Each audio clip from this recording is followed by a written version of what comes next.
Welcome back, everybody, to TGR. That's Gaming Robo. Guys, what we've got for you here today is we're going to be showing you some different formations, different tactics to show you guys what I use personally to help build myself within the Championship Manager 01-02 game. Now, just before I do go into that, I just wanted to go over one thing with you very, very quickly. If you haven't done so already as of yet, please make sure that you do subscribe to the channel and make sure you hit that notification bell. And doubly make sure that you do hit that like button. See if we can get over 100 likes for this video here today. Now let's show you the tactics and the formations that I use personally in the Championship Manager 01-02 games.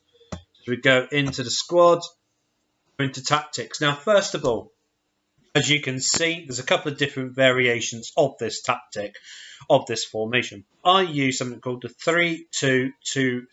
2-3-2-3 formation. Now, it does look a bit like, okay, you play with no wingers. How are you not getting absolutely battered by other teams? To be fair, I mean, you do lose a couple of games. I mean, it comes with it, of course. I mean, obviously, it depends on the players that you do have. But with this tactic, it does give you a much greater opportunity in getting chances to shoot at goal. I mean, there has been a couple of games where I've had over 30 shots on goal. So with this tactic, even though it minimises the aspect of having wingers going down the wing here, but with these attacking midfielders here, who I have at the moment in Paul Scholes and Ryan Giggs, you can tell them that they can cross the ball in. So then you get one of these three strikers here at this moment in time, Cherno Samba, Maxim Cygalko, and Ruud van Nistelrooy. You can get one of these three guys to go on this side and tell them they need to attack it inside the 6-yard box. Now, that's just one of my few tactics, but just so you are fully well aware, with the whole formation, with the players that we do have here, there is individual tactics that I tell these players what they should be doing, what I want them to be doing. So that is something that we will go across with each and every one these players, but I mean, as you can see, majority of them, they do have the generic instructions, apart from certain players that can go out and make a difference, like your David Beckhams, like your Giggs, like your Ruud van Nistelrooy, or your Maxim Cygalko. Now, the other thing that I do, just so you are well aware as well, guys, I mean, in the first half, I leave Maxim Cygalko, as you see in the screen right in front of you right now. But when it comes to the second half, I make him man mark, goalkeeper, from the second half onwards, purely because from what I've seen, I've done it many times experimenting, is that if you make him do it throughout the whole game, being one, you're going to see a lot of goals disallowed for offside. But being two, his tightness rate goes down. So then it comes to a point where he won't be able to play every single game, which is what I've managed to do with him at this moment in time. So, like I said, I only get him to man mark the opposition goalkeeper after the second half has started. So then it just gives that little bit of extra dimension. It gives that little bit of extra push, that bit of extra motivation, as well as just it changes it ever so slightly. So then, maybe the computer system does not realise exactly what I am doing.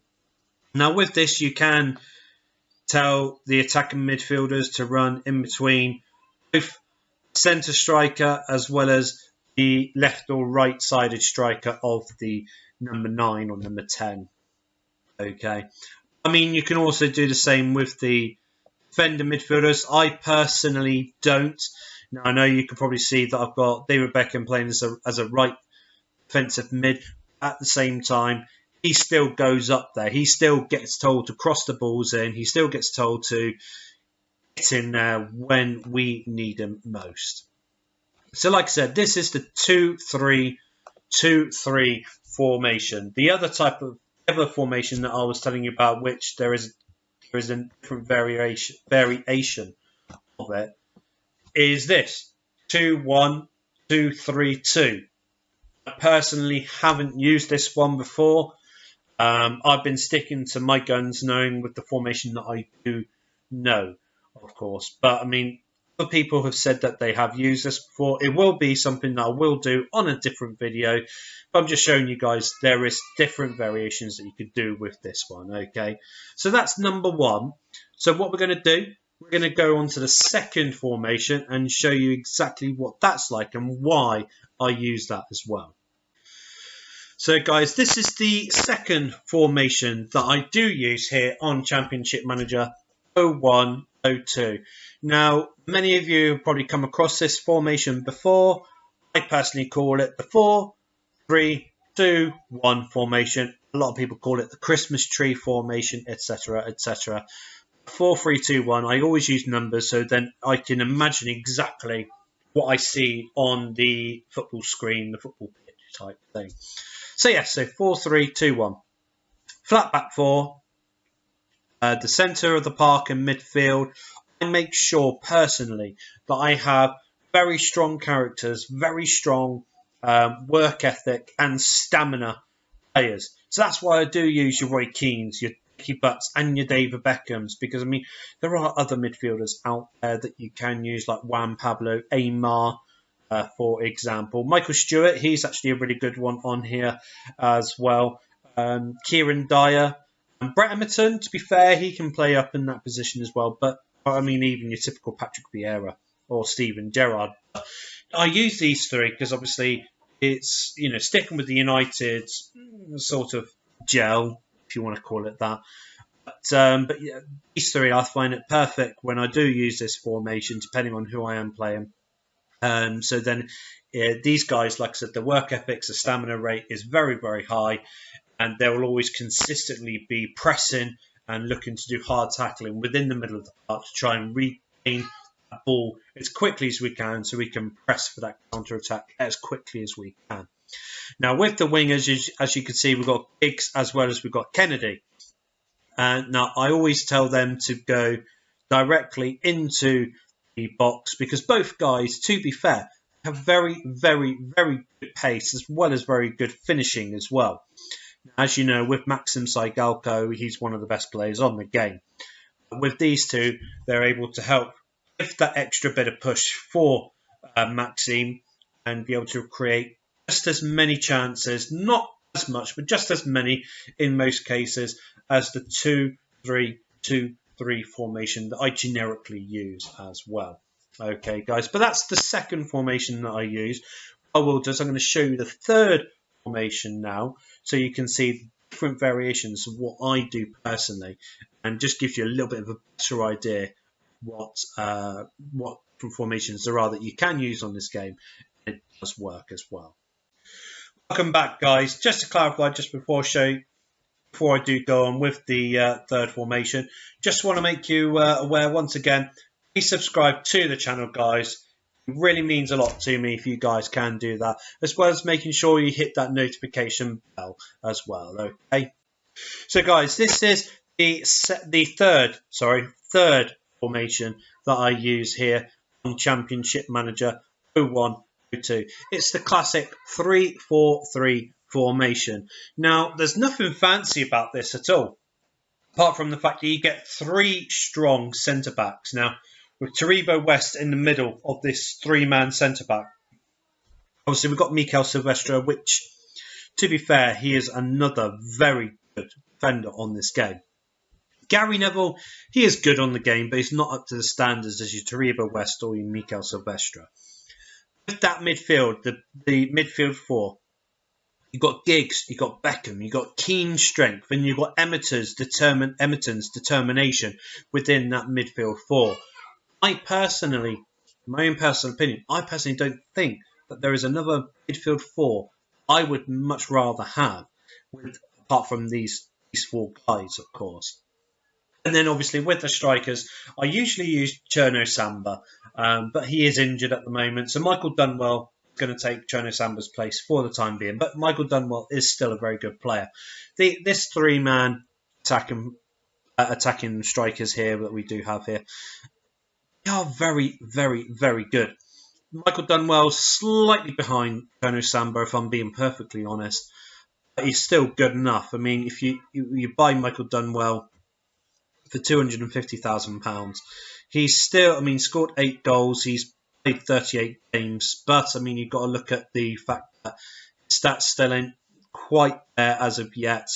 I mean, he's still been part of 12 goals within the 38 games, and majority of them is coming as a starting 11 player and then coming off at half time and swapping with Chono Samba. So that's what I always do with those two. But with these guys, a bit like the 2-3 formation that I have, it's exactly the same instructions I asked these guys. Galco in the second half, man marks that goalkeeper, he sticks with him like flies over turd at the end of the day, as well as the other two strikers either side of Galco just run in as much as they can or do through balls as much as they can to get Galco in at goal. But yeah, guys, so this is the third formation. Like I said, 3-4-3. I like it purely because the fact that when it comes to the counter-attacking teams, like you're playing against Arsenal, or better yet, Liverpool in here, for example, they're very, very quick players that they have. With Arsenal, for instance, you've got your Perez, you've got your Henry. With Liverpool, they've got Owen, they've got Fowler on here as well. So you always need to have a different type of formation playing against those big teams like that. So when they do lose the ball, you tell the defenders to push the ball up, distribute it quickly, and then you're on the counter-attack. And I tell you what, it helps tremendously. It really, really, really does. I'm telling you this now. I mean, those are the three different formations that I do use here on Championship Manager 01-02. Now, if you guys do like the video, if you do think it's quite informative for yourself, like I said to you before, please make sure that you smash a like on the video. Give us a big thumbs up for that. Like I said, I want to make sure that we do hit 100 likes for this YouTube video here today. And if you haven't done so already, guys, please make sure that you hit that subscribe button and make sure you hit that notification bell as well. Apart from that, guys, I hope you have enjoyed the video, and please make sure that if you haven't done so already, have a look at the other content that we do have. We've got the new training tip video that's out on the channel already. Lower clubs transfer techniques, where I showed you how you can make more money managing a club like Torquay United, for example, without using art money or without using the editing process or without even adding a new team and taking control of them.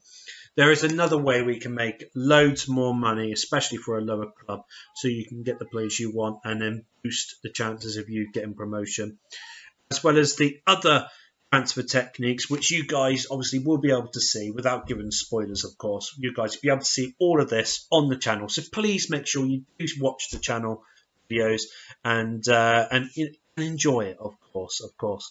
But apart from that, guys, I look forward to seeing you next time on the next video here at TGR. That's Game and Robo. Till the next time.